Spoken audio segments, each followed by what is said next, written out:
Guten Tag. Finally, I have a free day, and look at this beautiful weather. I'm staying in a lovely suburb outside of Vienna. Well, I guess it's still considered Vienna, but maybe about 20 minutes from the center of town. Waiting for my Uber ride, which I think is that guy over there. Yep, that's it. About to meet my friend Lisa, who will be my tour guide. And yeah, looking forward to enjoying this beautiful weather, and see you in a bit.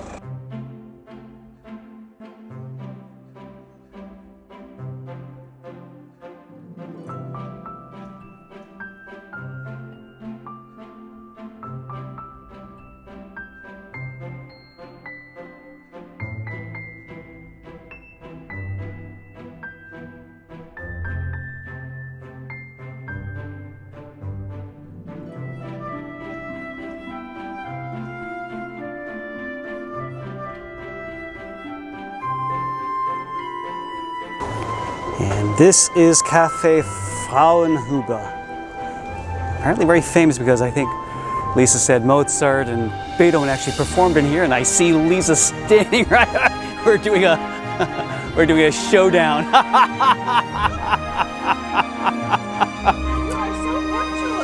Oh, I'm 1 minute late. I have 1 minute to one. Oh my goodness, so good to see you. That's good to see you. Sorry for being such a tourist. This is gorgeous. Look at this. I'm a tourist in my own city. All right. 1788 Yeah. this was founded. This Okay. was house by Kaiserin Maria Theresia, the Empress. Yes, yes. It was sort of like a noble restaurant where all the nobility came. Cool. And concerts happened, including Mozart in 1788. Wow. Pastoral von Handel.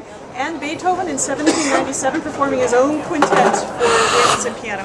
How cool is It's a that? good place for musicians to Oh, come. I love this. Thank you so much for being my tour guide. Oh, my pleasure. Lisa, oh, it's so good to see you. You know, great to see you. so I'm going to be posting up the video of our unbelievably serendipitous run-in at that restaurant. That was incredible, isn't it? That was, yeah. So. Let's talk a little bit about our background. We Okay. were students together. You know? Yes. We I don't want to take over the interview. Oh, please. No. Well, you were of course at Curtis, Yeah. and I was studying privately with Mrs. Sokolov back in '86, from '86 to '88. Oh my goodness! Wow. Yeah. And then what brought you to Austria? Well, after '88, I went to Juilliard for a year, and my parents had this idea because they came from a more modest background financially. They thought they'd just get me into Juilliard for a year. That's Yeah. all they could afford. They mortgaged their house for it. They Oh my did Philadelphia and then Juilliard. Wow. And the idea was that maybe I'd find a sponsor or something. And while that didn't happen, that didn't exist exactly back Yeah. in the late '80s. That was kind of Sure, over with. Sure. So at the same time, I was looking for opportunity. How can I afford my own education without spending all my time working full time? Because then I'd never practice. Yeah. And to make a long story short, after asking a lot of people, I figured out that education here is state sponsored. So to come here, if I were to get accepted, I would only have to earn a living. Oh. Bitte sehr. Ich hätte gerne einen Eiskaffee, bitte. Eiskaffee habe ich leider momentan keinen. Okay. Ein Hefferkaffee. Mit Schlag oder ohne? Ohne Schlag. Strawberry juice. Und what is it? The sauce. The sauce. House lemonade. The house lemon. That's yeah. Sure. Yes. That's very good. Sake sausage. Yes, please. You got it. He He knew. knew. They've really improved. They have changed. 30 years ago, no way. They would not have been translating for you. Really? Yeah, it's opened up a lot here since I came. Yeah, everybody's been so wonderful. Oh my Yeah. goodness. But anyway, you were talking Oh, about no, so it's just a education solution. here. Okay, so to study here. Okay. Because I knew here I only had to earn a living. I mean, I did have to pay $400 a semester, but that's a lot less than Oh yeah. Juilliard Oh at the my time. goodness, that's wonderful. So where did you So- end up studying? I just came here and went to the University of Performing Arts. Okay. Where I now teach also. And we actually they do this international ranking. We just finished, do a plug for the university. We just finished first place with Juilliard. We tied first place for the international ranking. That is fantastic! Wow, institutions. congratulations! Yeah, thanks. Oh, So, wow. yeah, that's what I did. I just came here, did the audition, got in, started working as a maid to earn a living. Quickly found out everyone wanted English lessons. I had no idea. I thought I was going to be cleaning floors my whole degree. No, everyone wanted English, so so I switched to teaching English very quickly. I like worked as a maid twice. I was very glad that didn't have to be. But you know, you're willing to do what it takes to make it move it forward. To get the education, get the chance just to reach my personal potential as a pianist. That's what it was all about. So now you are a Viennese resident. You know, how do you find? What do you love most about life here in Vienna? I mean, obviously as a musician, it seems like this is the dream place to live and work. And yeah, you know, that's what it is. It's how important is the value they place on classical music here. It has a high value. It has a real place in society here. You don't have to explain that being a pianist is a job or anything, which I did. I mean, I'm sure you don't always have to do it in the States, but I did have to do it quite often in the States. I still do sometimes.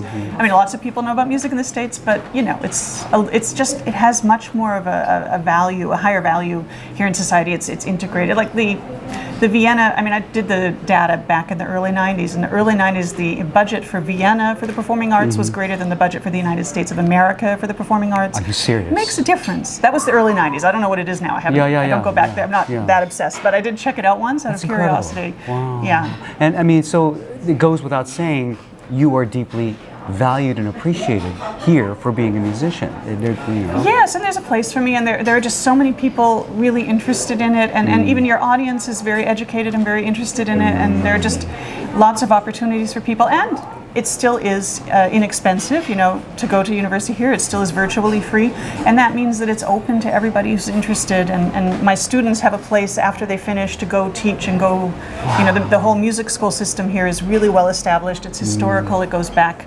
decades, if not centuries, and you know, the kids who come here and study music pedagogy and then go back into the different states of Austria and teach. They just pass on the tradition. It's like we have the honor of protecting that tradition, and they just send it right back out to all of the Bundesländer, all of the states. Dankeschön. Oh, Danke. that's beautiful.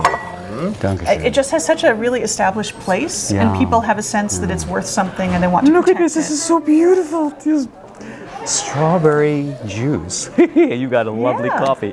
So, one of the things I was curious about is, you know, studying music in the States and then coming here. Was there a huge difference in terms of the approach to music? Did you find anything a little bit jarring? No? Okay. That's an international community. That's it. Okay. Piano performance on that level, it's all intertwined, all interconnected. And now, I mean, one thing I remember, I've taken it for granted now, but I remember back when I came, I said to myself, I really wanted to absorb just, you know, this is where Beethoven and Mozart and everybody lived. You know, we're sitting in the coffee house where they performed. This is so cool. I wonder where the piano was. I mean, It must have looked very different at the time. I'm sure it did, but this is so cool. I yeah. can hear Beethoven. I can hear Mozart. Exactly, and you know, you see the buildings they saw. You can imagine the life. I find it easier to imagine the life, to go back in time in my mind and imagine the life. That where were they writing? For whom were they writing, composing?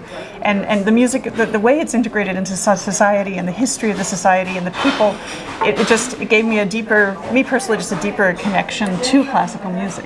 It's interesting. Last night at the salon, the folks were wonderful. I felt like a human jukebox. They kept asking me to play this, play that, play this, and because after we finished the concert, they just wanted to hang around. And then I pulled up a little bit of Mozart, and they were no, because I was just going to sight read something, and they were very, very particular about what they expected from Mozart. Okay. And I think, if I'm correct me if I'm wrong, one of the things I'm noticing about the cuisine, the culture, the people, I mean the cuisine in particular, the food is very subtle. It's not as, you know, I was expecting some German, really heavy, you know, salty oil, but the food here has been just almost effervescent. Even this juice, it's not too sweet. It's just subtly delicious. You know, everything has that, the creams, you know, the butters, you know, and the meats are not too soft. I wonder if that translates to the music to some degree, where instead of many people were saying they really wish they could hear more music that was more subtly played, not just pyrotechnics. You know what I mean? That's a theme for me this year, actually. Referring specifically to the subtlety in the music. Just this a semester, actually. I worked with a colleague. We did these master classes on Hugo Wolf songs. and we got to go to different different big countries, whatever, different other countries in Europe, just in Europe. Which is so easy to do. You're like, yes, yeah, it's like crazy. going from state to state. I know, it's ridiculous. I'm like, I'm trying to wrap my mind around that, how connected everything is. You know, you have Germany, Switzerland, Liechtenstein, right, or whatever, and then Italy's not that far away. Spain's probably not that far away. Unbelievable. And you really can traverse the world, the cultural world, very easily from here. Travel from country to country, especially since there's the Schengen agreement, so there are no borders in sense of you don't need to show your passport once you're within the EU. Yeah. Just go it's like going from state to state, only everyone's speaking a different language and has a different culture. It's fantastic. So cool. But this Hugo Wolf thing, really, the more I concentrated on him, the more I learned about him, you know, it's talk about subtlety. I mean, he was all about having miniatures. It was a very miniature piece, a very miniature song, and it was all about that subtlety and the subtlety of just nuance of really soft sounds and nuance of the one word, the way you phrase one word, and the way that goes with the pianist. It was just so intricate, and that was my whole theme this semester, actually. And yeah, that was distinctively Viennese. And I've been here 30 years, but this semester I just had my eyes opened even more by focusing on Wolf and realizing just how intricate, how miniature everything can be, how subtle and nuanced. Well, I have to say, this trip has certainly given me a lot to think about in terms of the way I'm going to be approaching the more classical repertoire, you know, the Beethoven, Mozart, and just to rethink in terms of what I'm sensing. You know, it's amazing what you can pick up just from being in this historic environment. You know? Yeah. But not you, you live it, so. I'm lucky.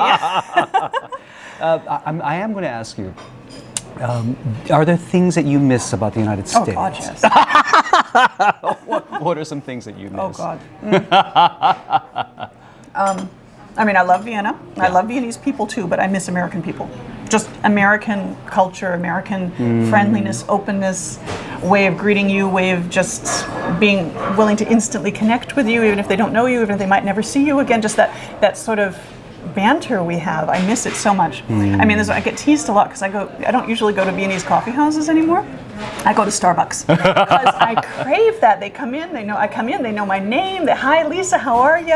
Okay, have a nice day. And I miss that so much that I will go to Starbucks all the time. Just to it's my little homesick thing. So, is it a situation where the Viennese people are a bit more reserved? Does it just take more time to make? Yeah, you have to. I mean, you have to appreciate it and take it for what it is. They have a space for distance, and it's okay. I mean, when I was fresh off the boat, sort of thing, I found the distance a bit off-putting. I felt rejected by it because I thought it was cold. It is not. I mean, it takes a while to appreciate it. No, it's just they give space for distance. They just acknowledge they don't know you, and that's a way of being also, you know. And they can be polite but distant, which is also nice. I mean, when I'm in the States too long, just to defend the Viennese, sometimes I'm like, do I really have to smile again? I just want to go down the street with a grumpy face. And you know what? Here you can go grumpy anytime you want.